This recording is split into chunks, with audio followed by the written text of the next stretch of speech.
As this mask hidden beauty that makes me me. Colored glass in a frame that's not meant to be. Shattered pieces on the floor. Have the scenes ended in insecurity?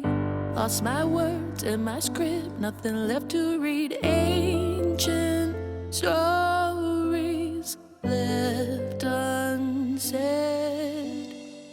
You always made me feel so beautiful, then you tear it out like a centerfold. Hey, Laura JeH here with Shimmer Johnson for the album 22 project that Shimmer is a contributing artist for.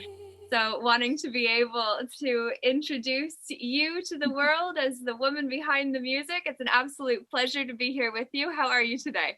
I'm doing great, actually. I was at the lake all day relaxing and just got home and almost in time to meet with you. It all worked out and you're worth the wait. And I saw three little ones in the back behind you. Yeah, So I have 3 boys, so I'm surrounded by boys all the time. So, got the husband slash co-writer, and then my 3 boys are 15, 11, and my youngest just turned 9 on the 22nd, so just a few days ago. wow. And yeah, and my youngest is autistic, so he actually sings really well too. So I'm going to be getting him in the recording studio, which is kind of where we're at right now. Going to get him singing on the weekend, and I want to record his little voice. So That is fantastic. So you've really got the whole family into music. You and your husband co-write? Yeah, we co-write everything. So everything you've ever heard from Shimmer Johnson is all done by Shimmer Johnson and my co-writer slash husband, Corey Johnson. So yeah. That's phenomenal. And then is that part of when you guys got together? Is that part of how you met? I met him, which is really funny. Back years and years ago when MSN was still a thing and you could like mass email like thousands of people because everybody's email was visible.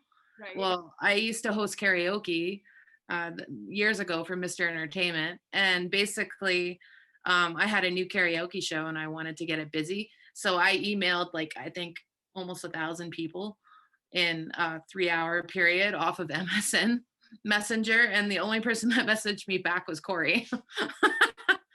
And what's really funny is he doesn't even like karaoke, but he messaged me back and he came out to the karaoke show and heard me sing. And back then I hadn't been writing anything. I was just performing in like live bands, like a rock band that I was in. And, I did a girl group called Genie when I was like 18, and we did like Destiny Child type music, but it was all covers, right? And so when he came and he met me, it was like he stayed all night for about 4 hours for the karaoke show. And then he's like, "Oh, you should come to my recording studio and we could write a song." And I'm like, and it's like 2-3 o'clock in the morning at this time. And I'm like, "Yeah, creepy guy. No, I'm not coming to a studio with you at 2 o'clock in the morning, but I'll take your number and I'll call you in the morning when I'm awake, and I'll come down to the studio the next day." And what's really funny is I did call him the next day and went down and we wrote our first song. Called Waiting, and I still have never released that song. We might be redoing it actually and releasing it. We just did that with Walls. I released that on May 19th, and that was our 9th song that we ever wrote together. But I re-sang it, and so we're gonna do like a legacy album and go back like 15 years ago and release all our old stuff that we never ever released. But regardless, I went back to his studio the next day, and he's like, "I didn't think you were going to call me back." And then we wrote Waiting. And then basically the next month, we wrote a whole album, about 12, 13 songs within a month. And then we just started being really good friends. And then after about 4 months, started dating, and the rest is pretty much history. So, yeah. That is an amazing story. And I love that you've been waiting to release the first song that you wrote together. Yep. So, pun intended. And Yep. You actually just released another song called Glass that is Yes. beautiful. If you Thank want to you. get into that, how's that launch going? It's actually going really well. I've been emailing all the media-based stations all by myself. So what I've been doing is researching all of the paid radio stations, which is media-based or Nielsen SoundScan, and finding all the music directors, and I've been emailing them one at a time. I know there's programs you just type in the thing and they'll email them all at once, but I haven't learned that program yet. So I've just been doing one at a time, but it's been doing really well. I have a station out of Washington, D.C. that has it in rotation now. And I just got number one on the 25th on Valley Radio in Australia, I think it is. So, I mean, it's getting out there and people are hearing it and they're loving it. And that's really all any artist can hope for, right? When they're sending their music out. Absolutely. So, yeah. Well, congratulations on Thank you. that. And the song that you contributed to album 22 is called Priceless. And so it would be priceless for you to share the background story to how that came about, if you would. Priceless.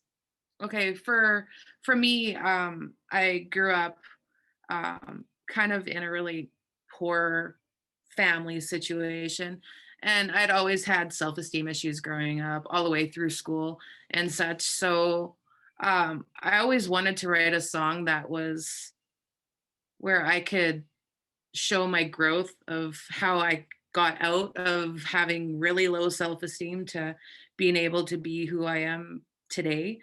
And Priceless was just a perfect song to do it for.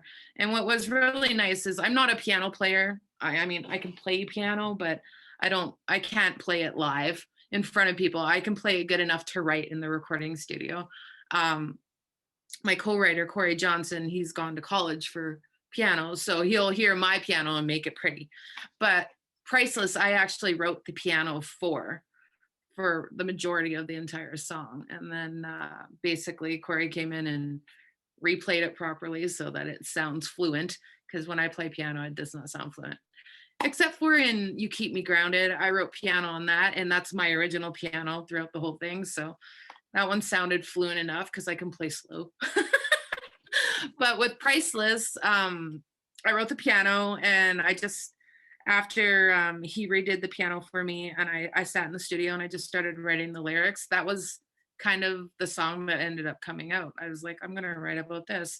But when I write songs, I don't go in saying I'm gonna write specifically about this. I wait till I hear the song, and the melody usually will come next, and then the lyrics will come. Sometimes I'll listen to a song for like an hour before I even write one word, just because I like to be able to feel the song and to feel what it should be about versus just writing whatever lyrics on whatever song that I happen to be writing.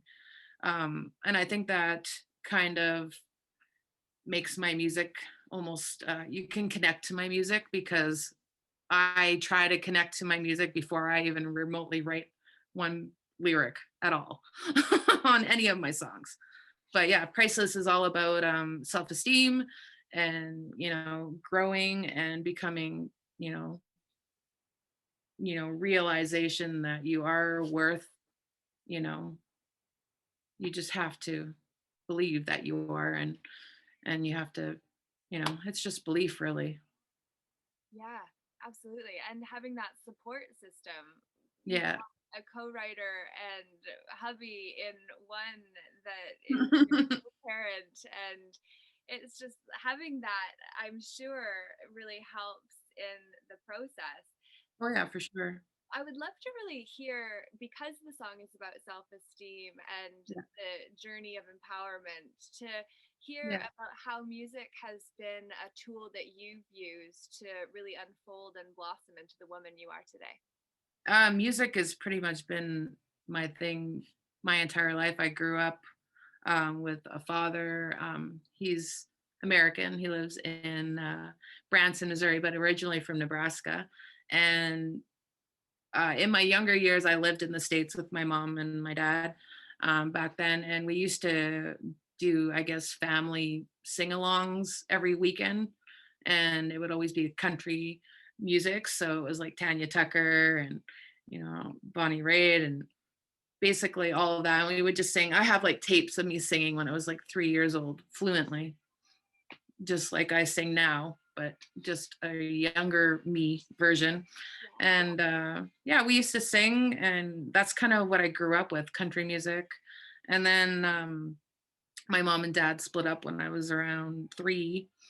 So I moved to Edmonton with my mom, because that's where she's originally from, is the Edmonton area. So all my mom's side of the family is in Canada, and all my dad's side of the family is all in the US, right? So what's nice about that for me is when I was 15, I moved back to Missouri, and went to live with my dad, and I got back into country music and doing my country band and learning.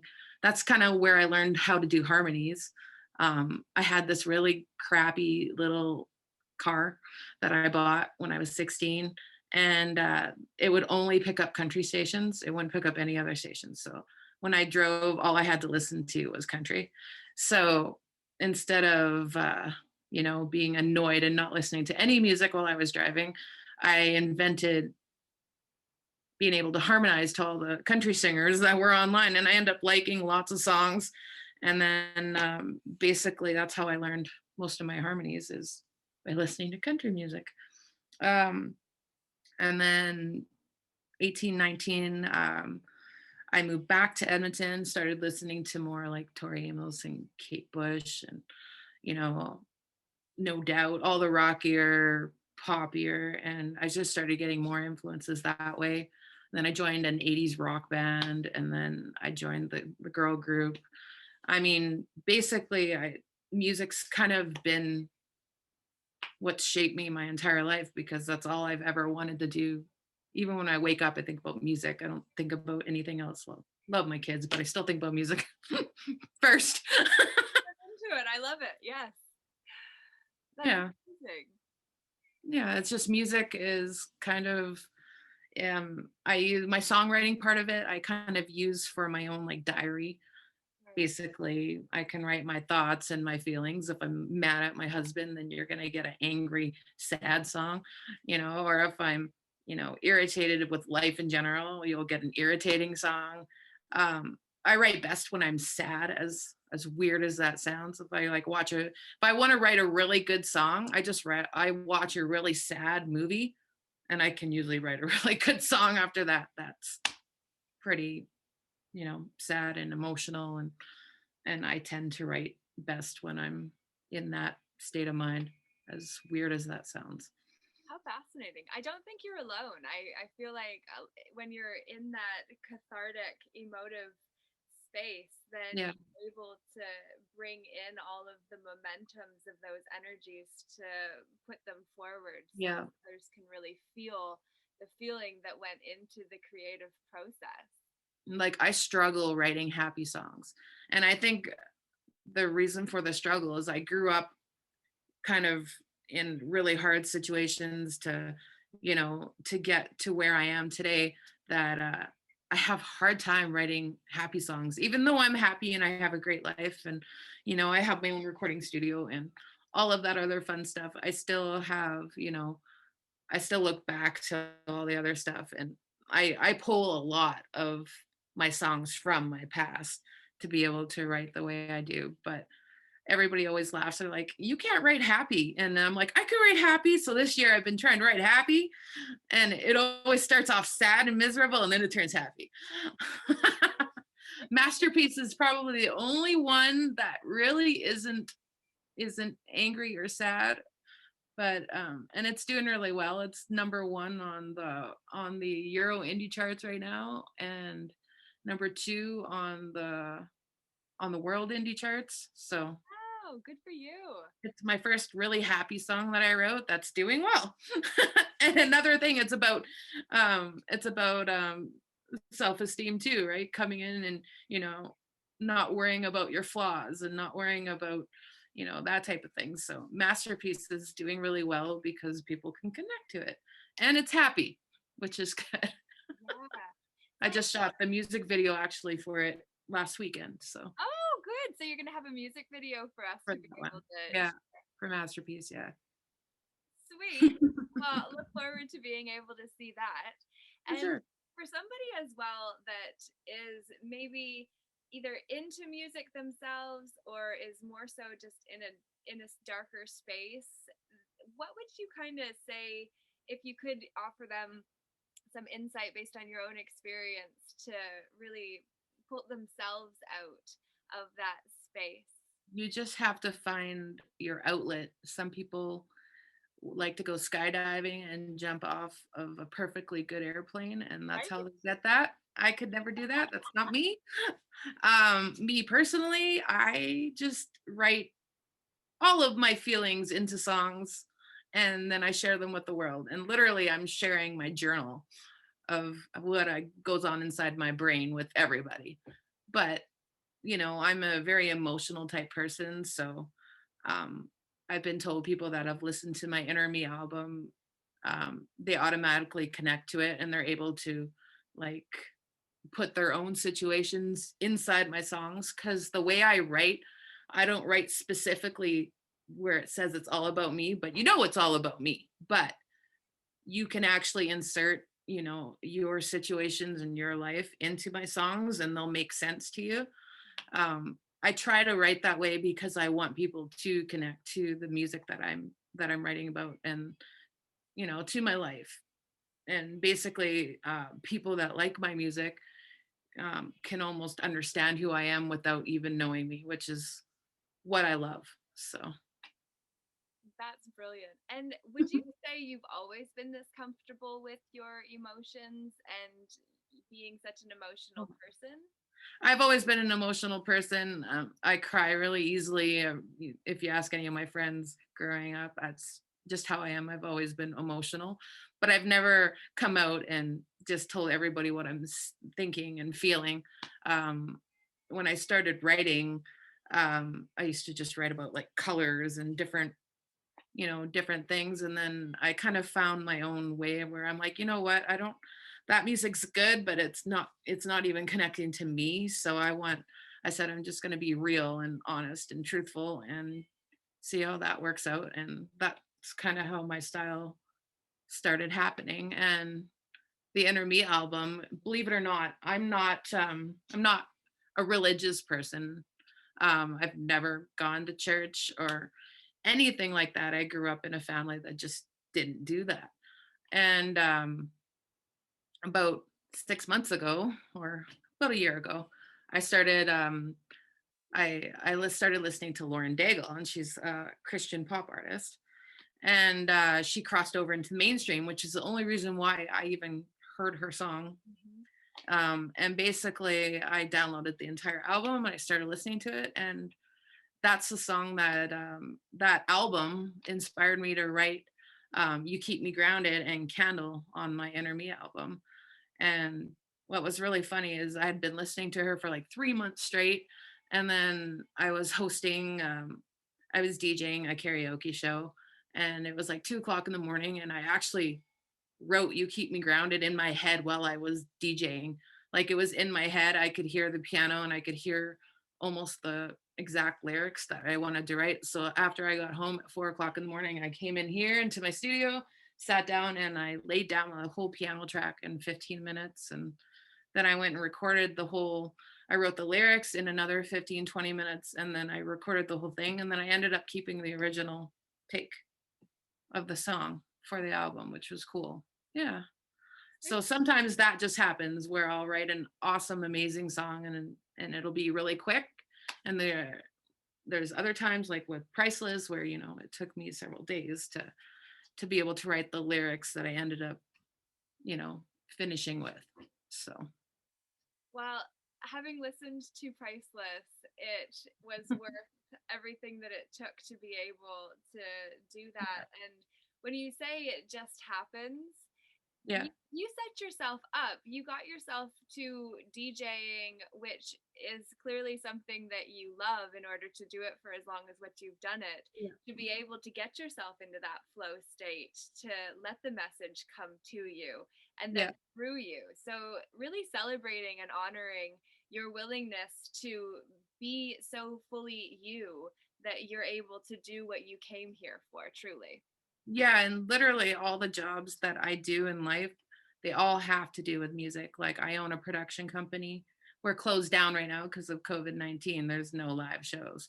But I did most of the festivals here in Edmonton and Fort McMurray in Alberta. And we used to do rodeos, the video and stuff like that. So, my production company, it's all music. I got to meet Tiffany. I got to open up for Glass Tiger once. It was awesome. So I've had lots of opportunities because of my production company to perform my own music as well. Um, and then for years, like I said, I DJ'd for Mr. Entertainment, and basically any music thing I can do, I would do. I sang with the Normals for like 5 years, and that was an 80s cover band. We got to travel all across Canada, which was awesome. Yeah. And yeah, so basically the last 2 years, it was all about getting my adult contemporary pop album out because it was the album I always wanted to release. The year before that, I released my rock album, which is like an Evanescence type album. So the De Benedetta album I had released, and then I was like, I want to really release my piano album. We have enough songs for it, and then we had too many songs for it, but we didn't have enough happy songs. So 3 months before we went to release that album, we wrote Masterpiece, One Life, and Fading from My Mind, I wrote while I was in Italy on a songwriting retreat with Judd Friedman. I was out there and I wrote that in my hotel room. And when I came home, I fully produced it. But those were the 3 songs that are the happier. And it's actually Fading from My Mind that I wrote in Italy. It's like I call it my happy death song. What does that um, it's because it's really funny because the song is not happy. The lyrics are not happy, but the music is happy. And my friend Michael J in LA, I actually let him listen to it before I released it. And he's the guy that wrote Toy Soldiers for Martika back in 1989 when it was a big giant hit. And he's like, I don't know how you did it, but you managed to make a happy, sad song work. Because it's happy, but the lyrics are not happy. And it's pretty much about like death and whatever, but it's got a reggae beat, almost like I don't know, you would have to listen to it, but it's on the Enemy album. And I wrote that myself with my friend Deb James. She is part of Global Songwriters Network, which is Judd Friedman's workshop that I was in Italy. And basically, I was on the phone with her at like 3 o'clock in the morning, and I was having trouble with one part of the line. I had written it kind of, but it wasn't perfect. And she had changed it. She's like, do this, blah, blah, blah, blah. So she ended up, doing a couple lines in the song. So she's part of my lyric on the songwriter on the song, which is awesome. And yeah, it's just a good song. And that's pretty much what I do. I'm always writing music and always thinking of new ideas.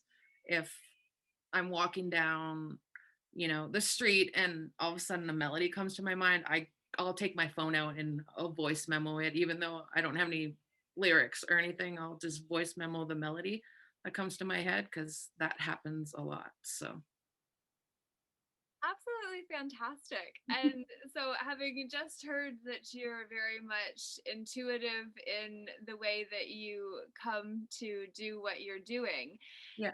do you have anything specific that is coming up that you want to let people know about, that would like to, maybe they're new to you or they've been following you for a while? Any insights? Any insights? Well, I have a brand new single that's coming out on June 15th. It's called It's Fate's Turn. And I wrote it with Thornton Douglas Klein and my co-writer Corey Johnson and myself. Us 3 wrote it together. And what's really cool is Thornton has this amazing company that does really cool music videos. So I'm not in the music video, but it's a really cool storyline and they put it together for us. And so it's got a really cool video that's going to be going with it. and Thornton has connections to promote it properly, the video, and I'm gonna do the same thing I've been doing for Glass and emailing each station, and but it's pretty much a love song, a summer love song, and it's happy. And I'm excited about that because, like I said, that has always been my struggle is writing happy songs. So this year's all been about writing positive, happy, and that type of, you know, Mhm. connection with people. Um, the Inner Me album was all about introspects and how I was feeling and how, you know, so it's got a mixture of sad and happy in it. And I think from here on out, I'm going to try to write more happier. I'm always going to write sad just because, like I said, that's when I most connect. Um, but the messages I'm going to try to relay are going to be more on the positive end versus negative. So, Do you think that that is connected to where you've come within your own self? As yeah, for sure. Yeah, no, I didn't have the best childhood life with my mom. She struggled with, you know, mental health and, you know, bipolar and that type of thing. So as a young kid and dealing with that with a mom that wasn't medicated properly and, you know, and she had no support and she would take it out on all of us and, you know, that sort of thing. So, you know, from those struggles and then, you know, moving back to the States and then starting pretty much all over with my dad and his new wife. And, you know, and then growing up to be an adult and getting to bands and, you know, doing my music and trying to find my way in the world. Basically, I have so much to write about because I've experienced so much in my short time being here that I think as a songwriter, I have a lot of messages that people, you know, can relate to, or, you know, people that are struggling with mental health can listen to my songs and feel comforted that they're not alone. For instance, my song So Empty on the Inner Me album is directly related to mental health from my childhood, right? So wow. And how many yeah. albums do you have? um Inner Me is the first official album that I released Okay. for my adult contemporary pop stuff. um De Benedetta's Shadows is my second album, which is the rock album. And and then basically I have over 300 songs. I just haven't released them all.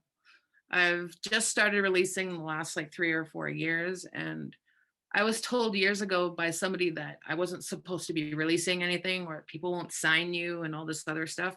And I come to realize that that's just a big lie. So I just said, you know what? I'm going to release one, you know, one full album, which I did to Benedetta. And then the next year I released the Inner Me album. And this year I'm just going to release a single every month, just so that there's something out every month. I have enough songs. I'm not short of songs. So I could probably put one out every 2 weeks and I would still have enough songs to do for the next few years doing that. That's how many songs I have.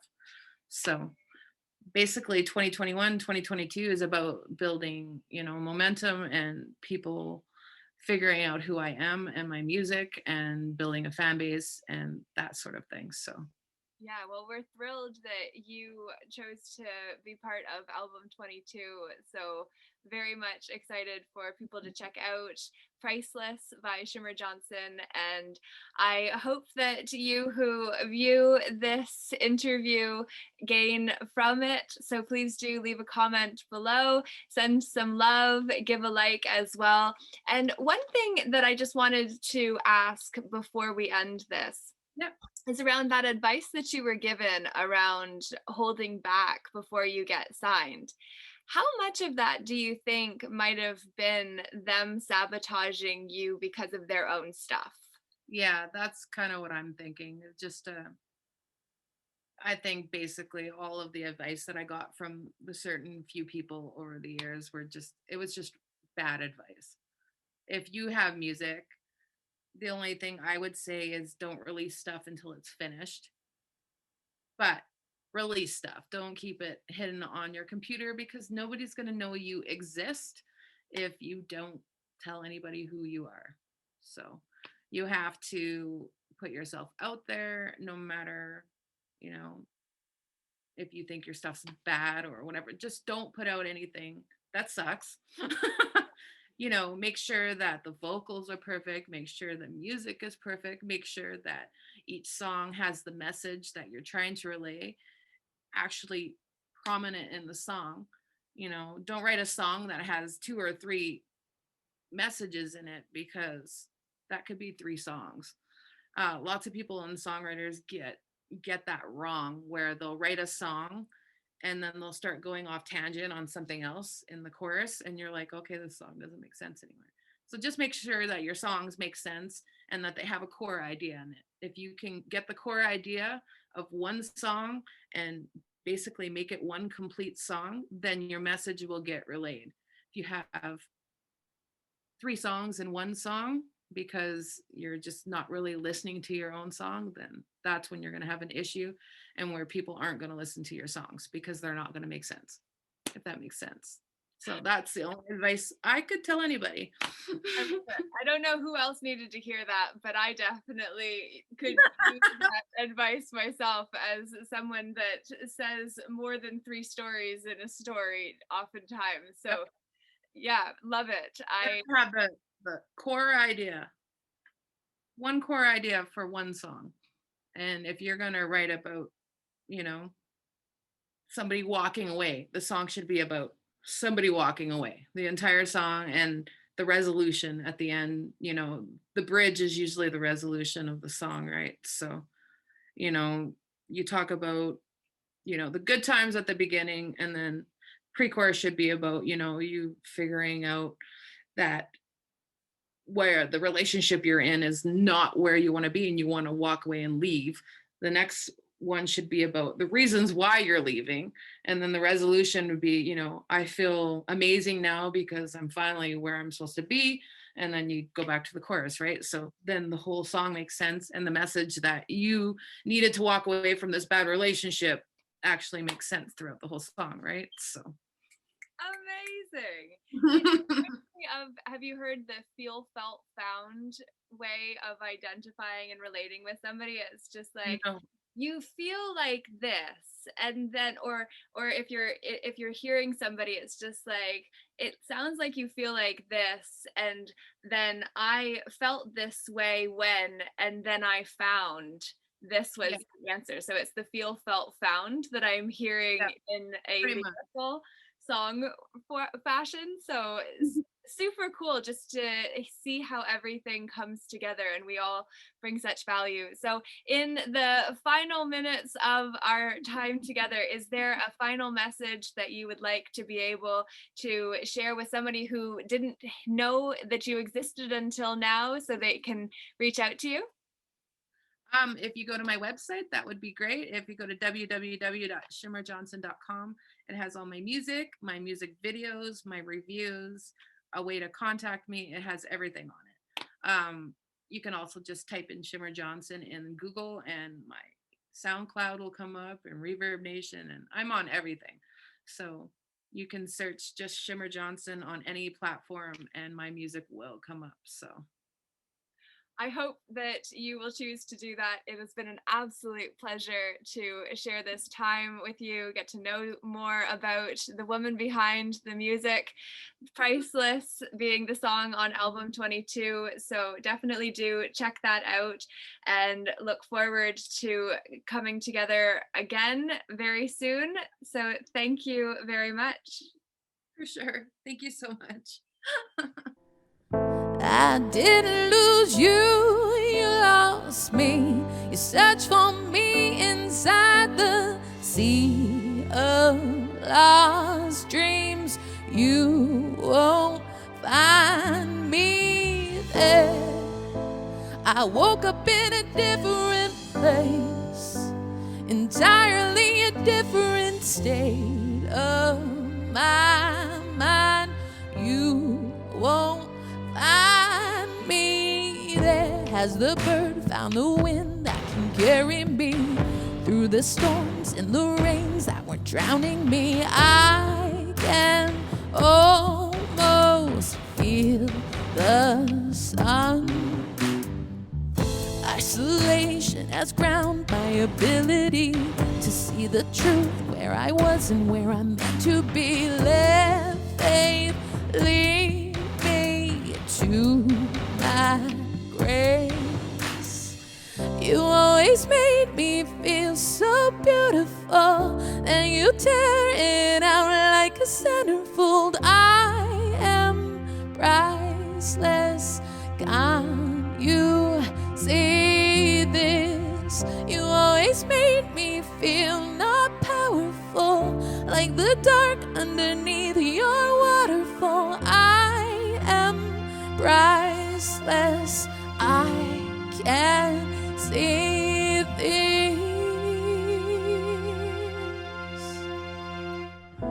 Won't let anybody tear me down. Won't let no one tear me to the ground. Won't let no one tear me down, tear me down. Won't let anybody tear me down. Won't let no one tear me to the ground. Won't let no one tear me down, tear me down, tear me down. It's over now.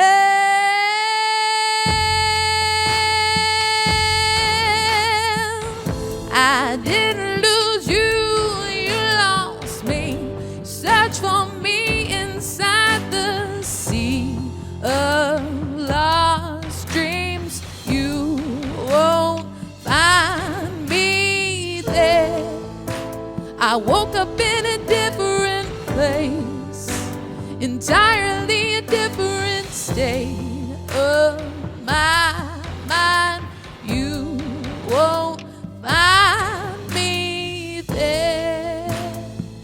You won't find me there. You won't find me there. 'Cause I've gone, I have moved on. I woke up in a different place, entirely a different state of